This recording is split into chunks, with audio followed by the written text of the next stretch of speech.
Estamos empezando con un minuto de retraso. Buenos días con todos. Vamos a completar la clase de la semana pasada sobre el cuerpo.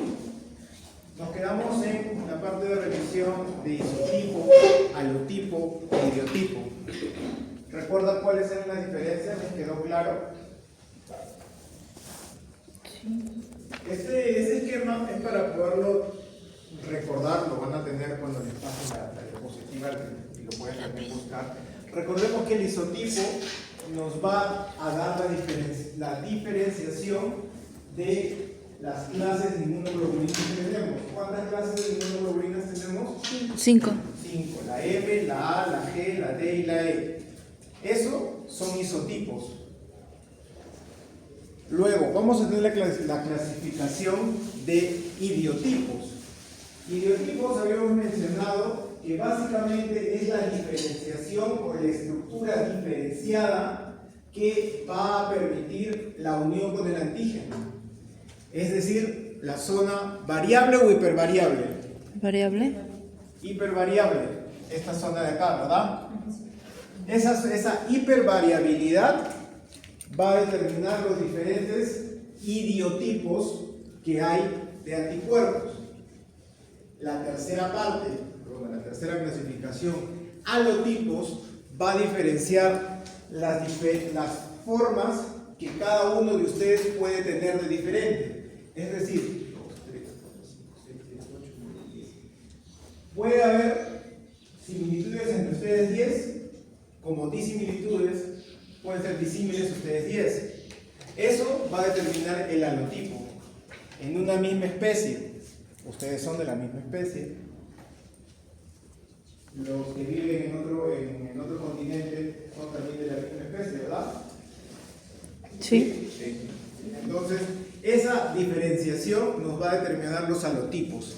Los halotipos se estudia más que nada para ver esa diferenciación entre especies, ¿no? ¿Qué tan similitudes entre ustedes puede haber entre nosotros como seres humanos? Y los que puedan tener este tipo de estructura inmunodefensiva. ¿Hasta ahí está claro? Sí. Si de repente hay algún vacío que no pueda tener, revisan la parte de atrás, que son las definiciones. Por ejemplo, en los idiotipos tenemos los privados y los comunes. Y ahí más o menos pueden ir recordando y pueden ir recordando. Ahora vamos a comenzar si hablamos de inmunoglobulina G, A, D, E, ¿qué estamos hablando? ¿Isotipos, idiotipos, holotipos? Isotipos. La primera inmunoglobulina que vamos a pasar a repasar es la inmunoglobulina G. A su derecha van a poder ver las diferentes combinaciones que pueden haber ¿con qué cosa sería? Anticuerpo. Estamos hablando del anticuerpo. Antígeno. No. Para comenzar, ¿reconocen lo de la derecha? No el dibujito, ¿eh? Esto. La clasificación por especie. Gamma 2. Gamma y kappa. Gamma y kappa. ¿Sí? Gamma y lambda. Sí. Gamma y lambda. Gamma, ¿a quién se refería?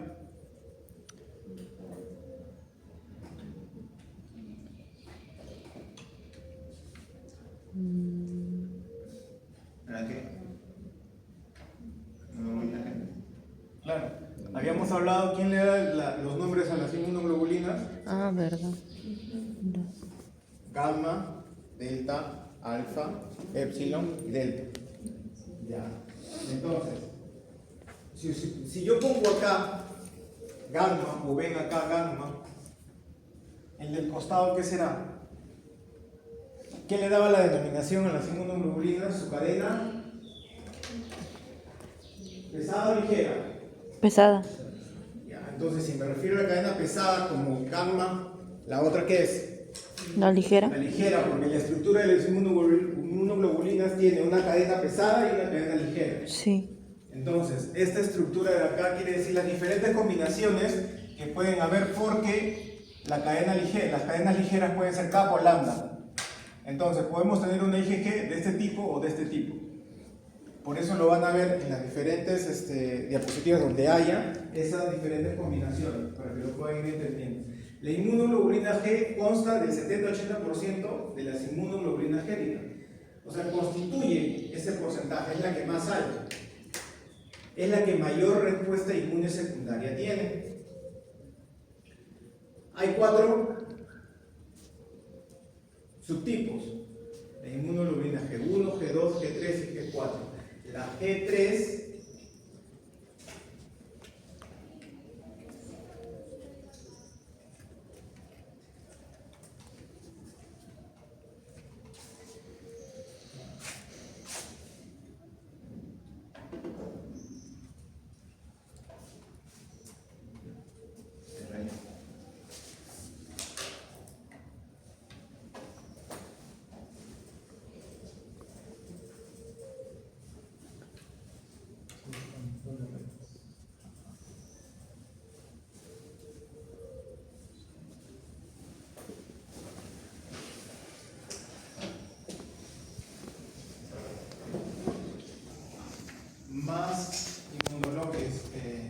más inmunogénica, mientras que la IgG de tipo 4 es la menos inmunogénica de las 4. Son monoméricas. La inmunoglobulina G posee gran capacidad de desarrollar elevada afinidad al antígeno. Por eso es la que ocupa el 70 al 80% de las inmunoglobulinas géricas. Difunden más fácilmente que los demás isotipos al espacio extravascular por su estructura monomérica. Hasta el 50% de esas inmunoglobulinas se van a encontrar en los fluidos tisulares. Son antitoxinas, son las mejores antitoxinas. Las IgG1 hasta la IgG3 funcionan muy bien como opsoninas. ¿Qué eran las opsoninas? Marcadores para que el reconocimiento se unen a receptores para en su porción FC de la superficie de las células. Acá tenemos la estructura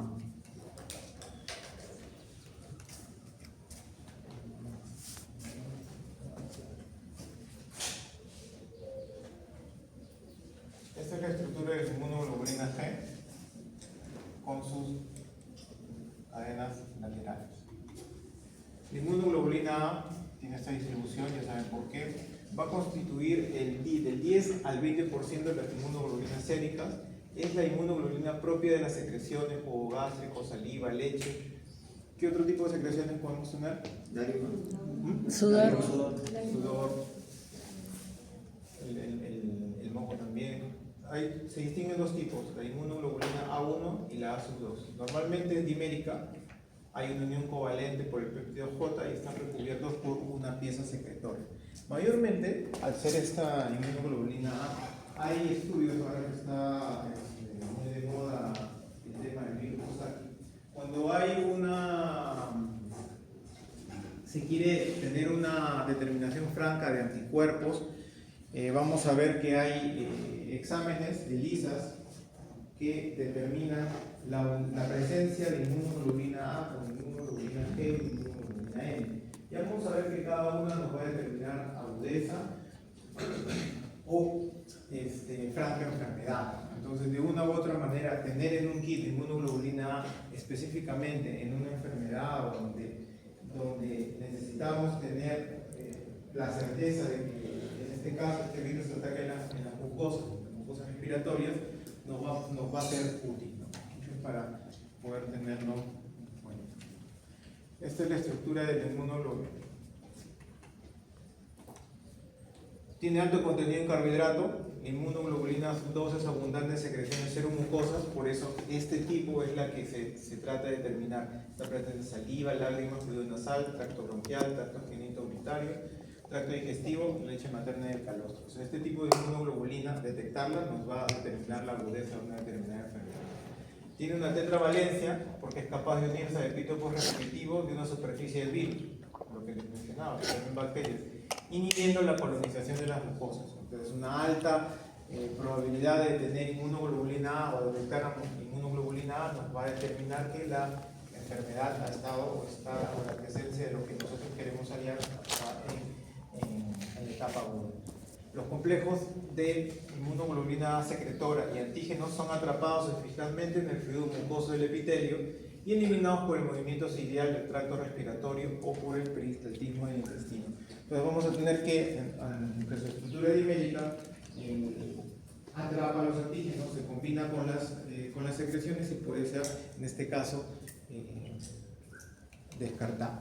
Esta es la inmunoglobulina A, estamos hablando de tetravalencia, ¿no? 1, 2, son 2 unidas por el péptido J. La inmunoglobulina M constituye del 5 al 10% de las inmunoglobulinas séricas, es la respuesta inmune primaria, tiene 5 dominios en la cadena pesada, elevada proporción de carbohidratos, un 12%, es la primera inmunoglobulina que sintetiza el neonato por sí misma y es la primera en aparecer durante la respuesta primaria. Al ser un pentámero, tiene una gran valencia teórica.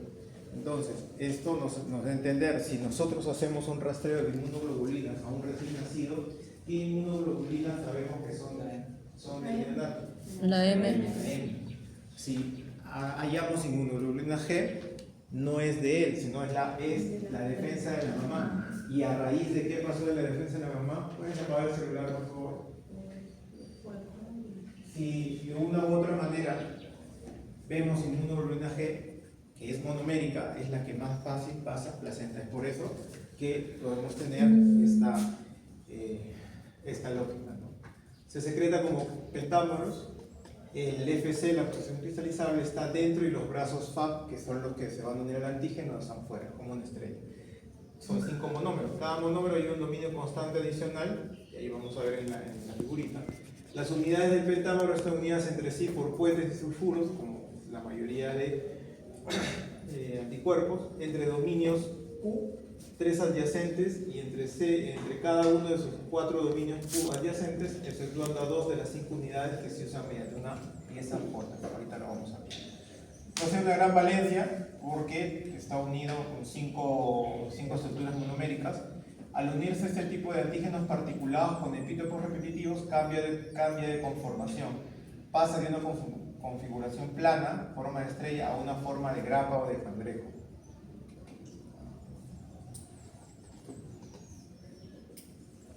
Esto va a permitir eficazmente que el complemento se active por la nota clásica, fija y activa muy bien el complemento en C1Q, esto lo vamos a ver hoy día. Por ello la IgM es muy buena citolítica, están confinadas en el torrente circulatorio, no se extravasan a tejidos, por lo que son muy buenas frente a las bacterias. Esta es la estructura. Si nosotros podemos ver, es la estructura de estrellas. Lo que menciona, y lo vamos a ver también en la parte de cuando hablemos de complemento, lo que menciona de una fácil reestructuración para poder coger anticuerpos es porque mientras en un lado va a poder tener esta porción FAB, los otros no se quedan estáticos. O sea, de lo que está así, puede estructurarse así, a raíz de esta estructura. Por esta estructura. Entonces, a raíz de esta estructura que le permite poder estar así en forma plana, como dice la porción de cangrejo, entonces va a poder, si este es el antígeno y hay más de un antígeno, va a poder coger la parte del anticuerpo, puede coger otro, puede coger otro, puede coger otro. Entonces, de una u otra manera, esa va a ser su forma estructural. Tenemos la inmunoglobulina D, que es muy baja concentración en suero, el 1%. Está posiblemente relacionada con receptores de antígeno, más que nada en las estructuras de las células. Tiene alto contenido en carbohidratos, presenta una región bisagra bastante amplia, susceptible a proteólisis y una vida media en sangre de 3 días. Tiene una forma libre en plasma. Su función hasta el momento es un tanto desconocida. Aparece siempre como inmunoglobulina de membrana junto con la inmunoglobulina M de membrana en los linfocitos B maduros vírgenes. Se ha visto que lo más probable es que constituya una parte netamente estructural de las inmunoglobulinas de membrana del linfocito B. Aquí constituye un receptor antigénico tanto en activación como en supresión de los linfocitos B. Parece que no, a diferencia de las G, la M, incluso la A, su función netamente es estructural, pero no está todavía establecida. Esta es la forma de la inmunoglobulina D, que también es una forma estructuralmente monomérica. La inmunoglobulina B es la más minoritaria, tiene 5 dominios en la cadena H, que es la cadena pesada, la membrana de mastocitos, está presente en la membrana de mastocitos y basófilos, está relacionado con la inmunidad a parásitos semínticos, está relacionado con fenómenos de hipersensibilidad, alergia inmediata, fiebre del leño, asma, por ejemplo, y tiene una presencia también de carbohidratos. La inmunoglobulina E está relacionada con el tema de las alergias. Es por eso que la mayor cantidad de alergenos está relacionada con su reacción con la inmunoglobulina E. También la inmunoglobulina E es una forma monomérica.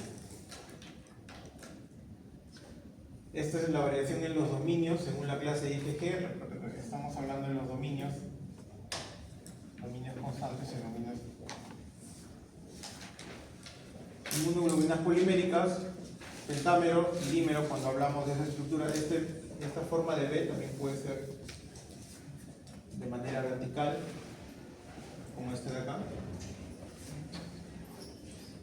Este cuadro es para que podamos tener cuáles son las características en cuanto a estructura, su peso molecular, su coeficiente de sedimentación y el movimiento electroforético que usualmente nosotros vamos a ver.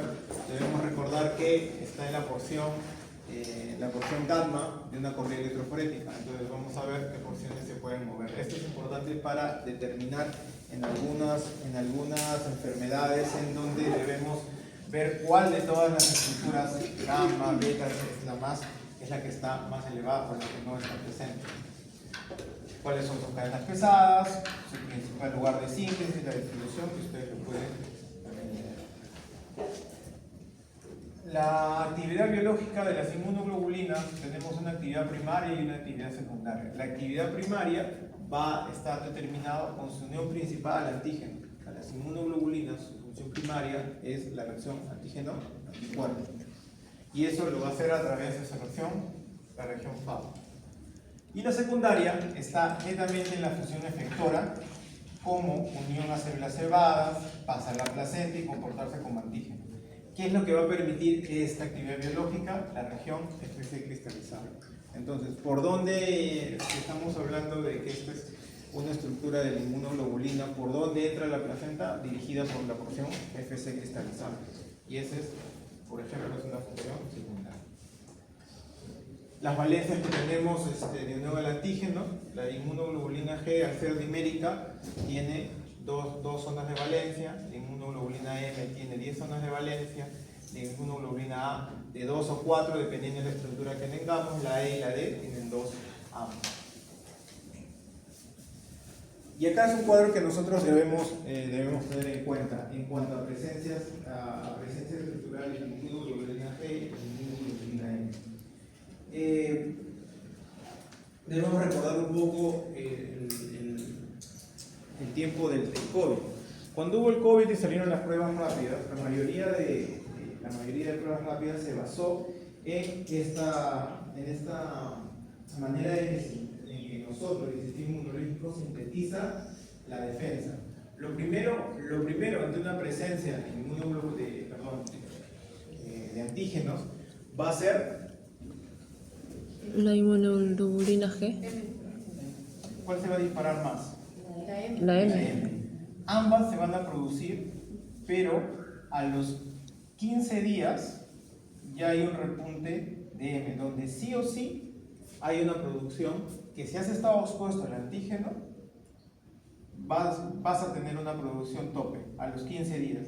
Es por eso, bueno, no sé si ustedes lo saben, pero a nosotros en todo el hospital, cuando ya vinieron las pruebas rápidas, nos comenzaron a medir cada 15 días. Pasábamos por lectura de pruebas rápidas para poder determinar. El IgM, si salía IgM, quiere decir que en algún momento lo tuve de esos 15 días y ya había desarrollado anticuerpos. Si tenía la presencia de IgG, quiere decir de que en ese momento lo tenía. Entonces, en base a esa interpretación, inmunoglobulina G, inmunoglobulina M, entonces te determinaban, ¿sabes qué? Ya puedes seguir laborando. Obviamente, si no aparecía, no tenías nada. Pero si te aparecía la inmunoglobulina M en la primera etapa de la enfermedad, en la primera ola, te decían, ándate a tu casa. Y ya en la segunda etapa, ya ante la falta de personal, te decíamos, que ya produciste anticuerpos. Entonces, ¿qué haces? Si te salía la IgG, sí te mandaban a tu casa. Porque estabas en la etapa aguda. Y ya cuando decrecía, si te salían la M y la G, o sea, quiere decir que ya pasaste por la enfermedad. Entonces te tenías que ir de una u otra manera. Entonces el tema de latencia, y ustedes lo pueden ver acá, cuando nuevamente aparece el antígeno, la inmunoglobulina G es la que se va a disparar y la M es la que va a estar en menor cantidad. Entonces la interpretación era de ese tipo. Había el periodo de latencia entre las inmunoglobulinas G y M, ustedes lo pueden ver acá, en cuanto hay una respuesta primaria y secundaria. Cuando hay respuesta primaria, los periodos de latencia son largas cuando hablamos de presencia de IgM. Cuando hay una latencia predominante de IgM, lo que les mencionaba, es que aún estamos en presencia del factor que lo desencadena. Entonces, hay que tener en cuenta ese tipo de interpretaciones para poder determinar cuándo nosotros recomendamos un kit o cuándo nos sirve un kit de inmunoglobulina G y inmunoglobulina R. Las funciones efectoras, en cuanto a fijación de complemento, precipitación, vamos a ver, se supone que quien más puede dar de precipitación son las G porque son en mayor cantidad.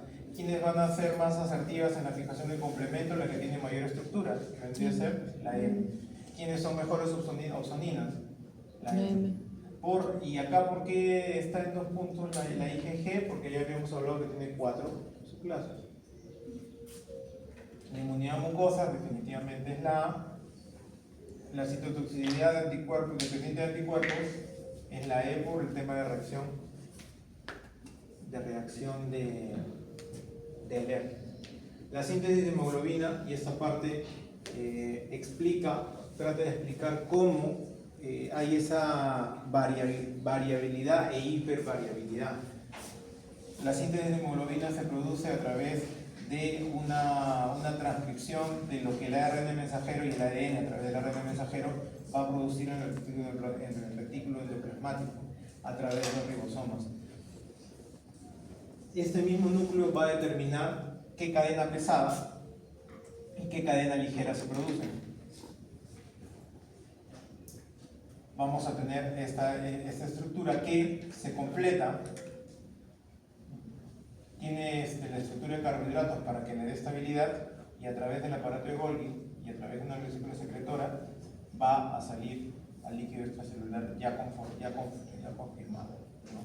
Esta es una célula plasmática, si hablamos de células plasmáticas es la que produce los anticuerpos y acá se va a determinar qué tipo de anticuerpo va a salir a la superficie.